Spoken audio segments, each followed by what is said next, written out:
Hello and happy Monday, everybody. Here's what's coming up tonight on Now. It just felt so comfortable. Felt like I belonged. He found his family decades after being ripped from the arms of his birth mother at an Irish convent. And how do you know if a carnival ride is safe for your kids? We'll tell you what to look for. Why can't we utilize the technology that provides captioning right up on the screen? Despite improving technology over the years, for deaf Mainers, being able to go to the movies is nowhere near adequate. This is News Center Now.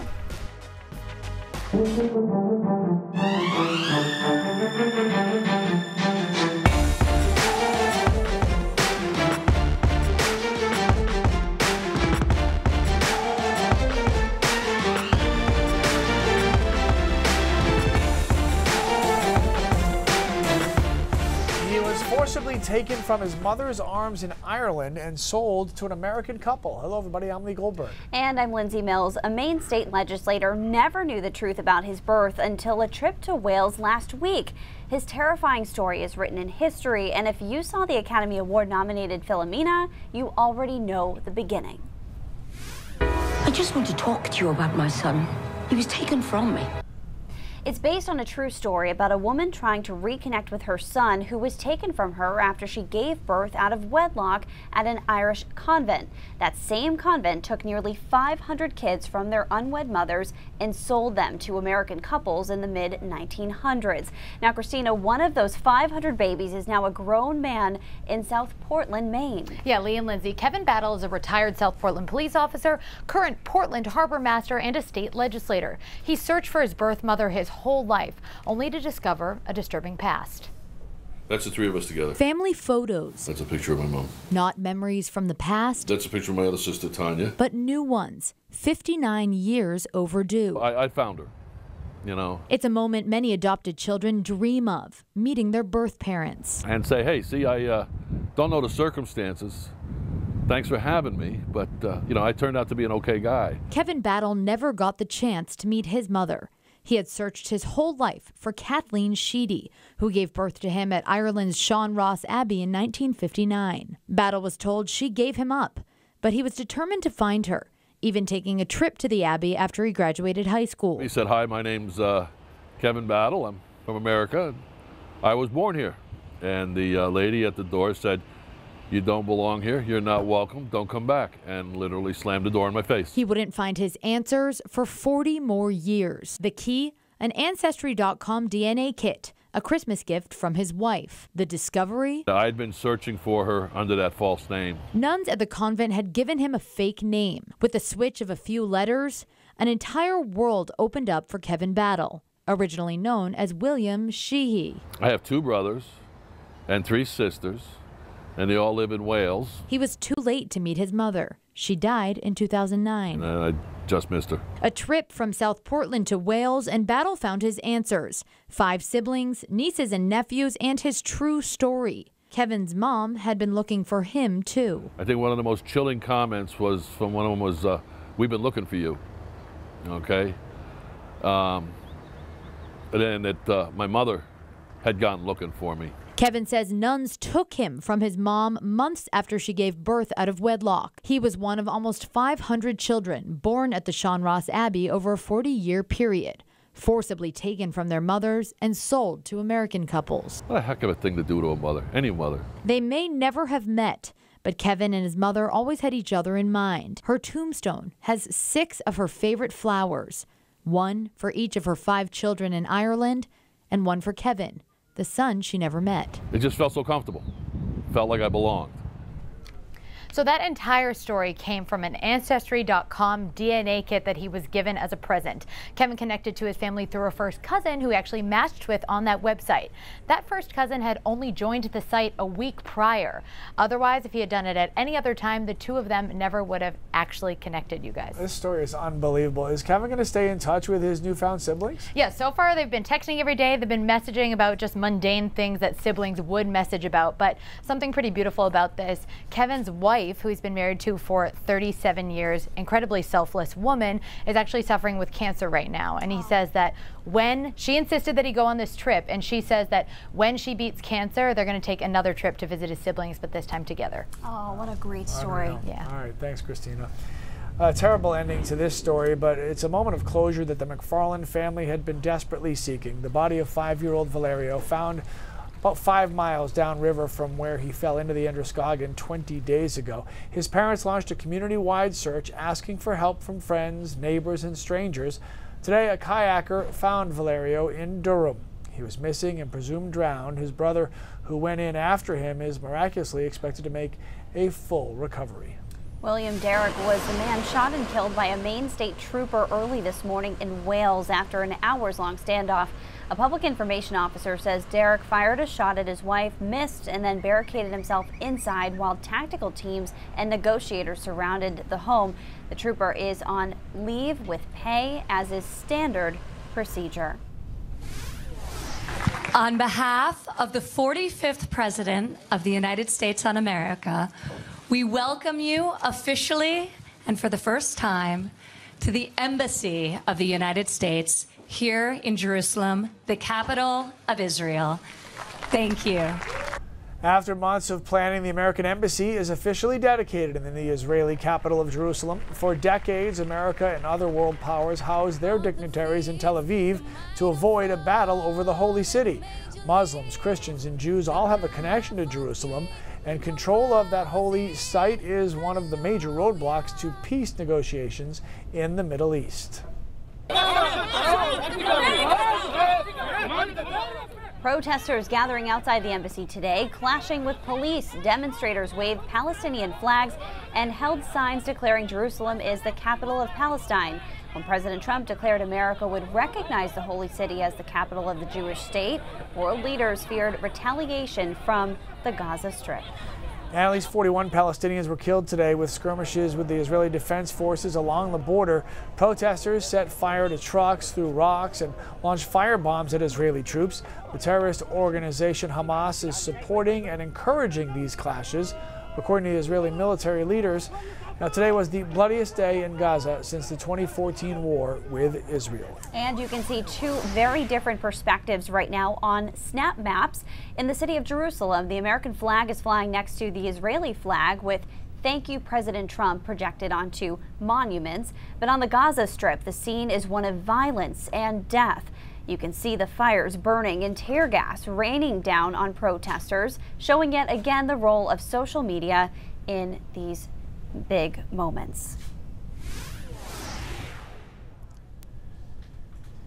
And as you can see, more incredible video coming out of Hawaii, which is anything but a paradise right now for the 17,000 people who had to abandon their homes to avoid unstoppable lava flows. As of today, 18 fissures opened up on the Big Island with gases and magma overflowing, and the volcano is still poised to explode.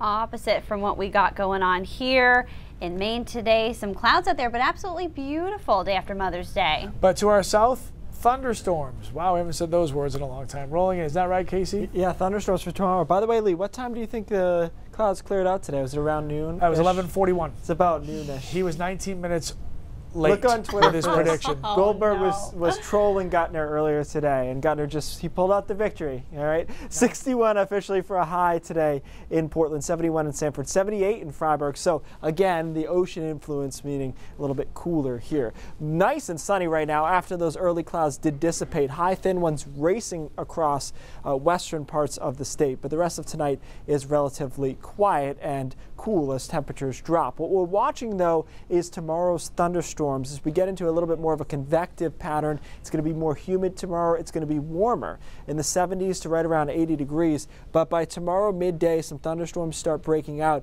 And tomorrow afternoon, a couple of these could be strong to severe, particularly over southern Maine and into southwestern Maine. I'll detail some of the threats with this severe weather, and we'll have a look at the rest of the week, guys, in just a few minutes.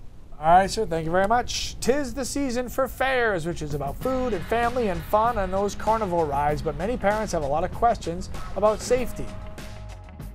It's the most important thing. There is one clear way you can tell if a carnival ride is safe for your kid. We'll tell you how next. Coming up tonight on 207, this is the typewriter on which Mario Puzo likely wrote The Godfather.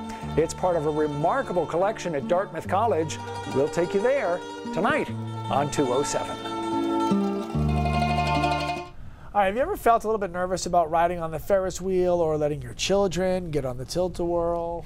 Carnival rides are a big part of any fair, and in Maine, the season is about to get underway. The Topsom Fairgrounds open this week. Now is going behind the scenes to show you exactly what goes on into making sure the rides are safe. The food and the thrills.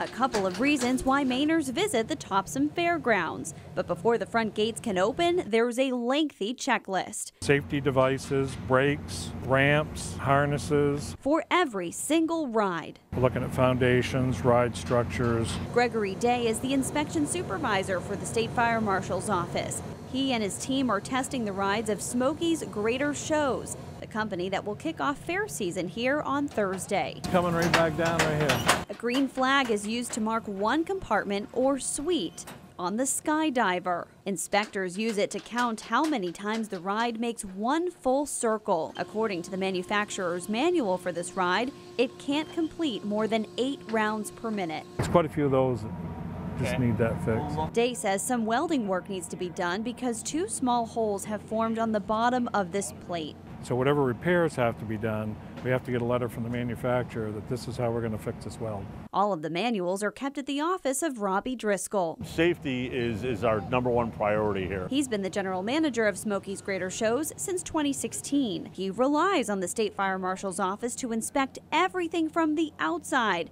And for everything on the inside, he depends on non-destructive testing. That's why you know something is subsurface, just underneath. NDT technicians like Mark Galliano can use X-ray or magnetic technology. They use a special spray and then a magnet will lead them to any cracks. You'll know if a ride has passed inspection if you see a sticker like this one from last year. And Driscoll says his ride operators know to report anything they see immediately. If something doesn't look right, if it doesn't sound right, it isn't right. And you'll know if a ride has passed inspection if you see a State Fire Marshal sticker on the outside of the ride. That sticker will start with 18, followed by a 3-digit number, meaning the equipment's inspection is approved and up to date. But if someone on the ride messes with a harness or safety restraint, it's up to the ride operator to make sure passengers follow the rules. Movie theaters are legally required to offer services to deaf moviegoers, but not every business does it right. We've filed complaints about 2 movie theaters for lack of captions. See a movie through the eyes of a deaf Mainer. Coming up next. And Keith Carson is tracking severe storms. That's coming up in your full forecast. With all the different ways you can watch a movie nowadays, you can rent one, you can stream one from your home. There is nothing like actually getting up, leaving the house, imagine that, and going to the movie theater. Yeah, the popcorn with extra butter, the surround sound, but it's an experience that some of us take for granted. And Katie Ortiz is here to explain why. I tried to combine Ortiz and here. Okay, fair. Okay, yeah, so it's one thing to see a movie, right? It's another to hear it. When Black Panther first came out, there was one tweet amid all the praise on social media that really stood out from Niall DeMarco, who is a famous deaf model. Now, after 10 minutes of watching Black Panther, he had to leave. His captioning device kept skipping lines. The constant need to focus between the device and the screen gave him a headache. He said, AMC theaters made me feel so disabled. Now, for deaf Mainers, the experience is no different. From drive-ins to IMAX theaters, the cinema has revolutionized how we watch films. But for those who are deaf or hard of hearing, they're still waiting for a better way. Unfortunately, there just aren't enough films that are captioned. Open captioning would be a dream for Roxanne Baker, who was born deaf. For now, she takes advantage of the captioning devices that are required by the Americans with Disabilities Act. But that's if she even gets that far. This is what happened when we went to the Cinemagic in Westbrook. Yeah, you live together? Yes. After communicating back and forth on a piece of paper, she was told their captioning devices only work in 3 screens, and the movie she wanted to see wasn't available. Then we went to Nickelodeon Cinemas in Portland, which was a smoother experience. Black Panther? No difficulty at the box office, and she was on her way to the concession stand to get her Captiview device. Oh, yes.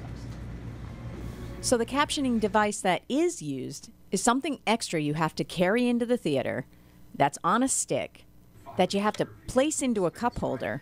And there's all of this adjusting and finagling. Absolutely no easy way to use this. And sometimes the captioning won't come up on the device, or it's delayed, and it's just clunky. The director for the deaf, late deafened, and hard of hearing for Maine says captioning isn't just for the deaf community, but can also help people who want to learn English or kids learning how to read. Open captioning is an option, but you'd be surprised how many people who aren't deaf would complain because they feel it's visually distracting. Thanks to the Americans with Disabilities Act, which passed nearly 30 years ago, theaters have to provide some sort of access for those who are deaf or hard of hearing. But enforcing it is basically impossible. It is solely complaint driven. So it is the onus is on the person with the disability or deaf people to file complaints, to ask for what they need. Meryl Troop is the director of Deaf Services for Disability Rights Maine. Over the last couple of years, the organization has filed complaints to the Human Rights Commission of Maine against businesses who are failing to comply. They just had no devices. One was new construction, and another was a theater that just flat out said they would not provide any captioning at all and gave no real reason for refusing to do so. Which is against the law. Brand new construction of new theaters, and they would not dream of having a movie theater that was not wheelchair accessible, yet never built in any accommodations for captioning. Those two theaters are now in compliance. Baker gives credit to the theaters that are doing their best, but she believes more than just the bare minimum can be done. Technology is so advanced. There's absolutely no reason why captioning shouldn't be provided. Why are we constantly being put on hold and not having access? Why not now?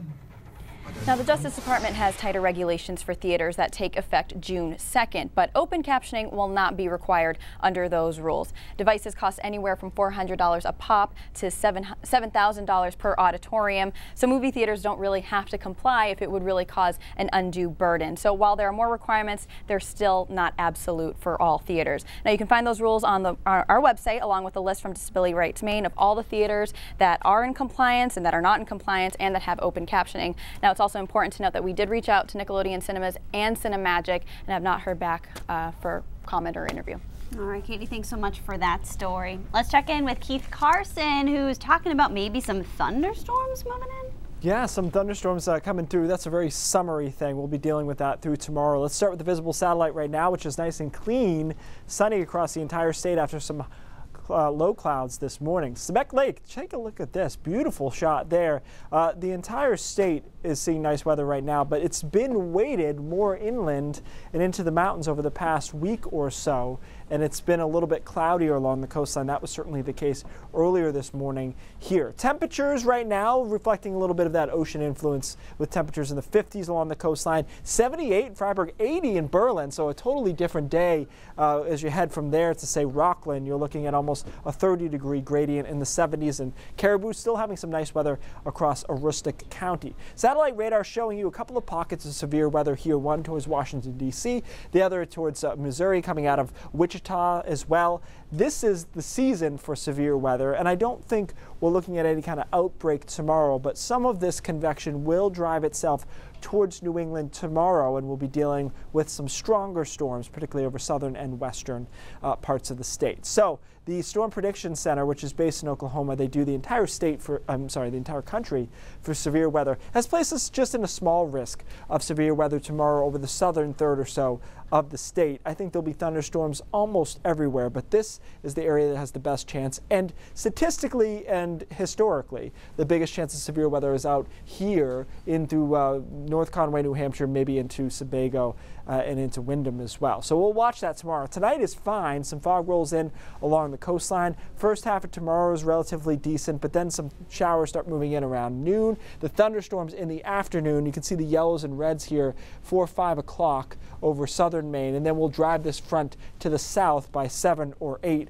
and we'll clear out. Wednesday's a bright day, but cooler. And again, the severe weather potential relatively short, but here's the timing. Between 11 and 2, inland 2 to 6 p.m. along the coastline. Best chance would be some stronger winds in there, and there'll be lightning in all of them. It will be mild tomorrow, but not a day you can really enjoy that much because it will be convective. Upper 70s, some low 80s, but those thunderstorms kind of spoiling things a bit. Although, of course, no surprise, I like a good thunderstorm. So we'll see what we end up getting there. The pattern changes a bit Thursday and Friday look better than they did this time last week. However, the problem is they're holding off the rain from perhaps the weekend. So right now I have Saturday is potentially awful. It could be our first real rain on a weekend in a while, but I'm not sure yet. It's still Monday. Maybe we can adjust that one way or another. That would be good news for people if it adjusts for people who have graduations and that sort of thing Saturday. It's a popular time of year for a lot of things. But, you know, in our defense, I can't remember the last rain out weekend we had. So if it happens, you know, it does happen. So. You're still having a good average. Overall, good average. You're still in the for Hall baseball, of Fame. at least. Hall of Fame. There you go. All right. Coming up at News Center Maine at 5:30, we'll have a live update from the town of Wales, where a man was shot and killed by a Maine State Trooper early this morning. What led to the armed confrontation? That will be coming up next. And new rules in the world of sports betting, how the U.S. Supreme Court revolutionized the way gamblers enjoy the game. That and more straight ahead on News Center Maine at 5:30. Braindrops and a special surprise when we come back. So, and she'll be up for adoption today, starting at noon at our Brunswick location. So if you are a fan of our Fetch Me a Home segment on Saturday mornings, you might have seen the puppy journey. And we have an update for you. I lied, we're not doing Braindrops today because I want to introduce you to Lucy. She's the newest member of my family with Clay. So she was Journey. We renamed her to Lucy because the Lucerne Inn was a special place to us when we lived in Holden. So Lucy for short, but Lucerne is her name. Her television debut. Exactly. So we're so happy to have her. She's from the Coastal Humane Society, and I couldn't leave out Tito because we rescued him in Peoria, and he's our little three-legged Chihuahua Terrier.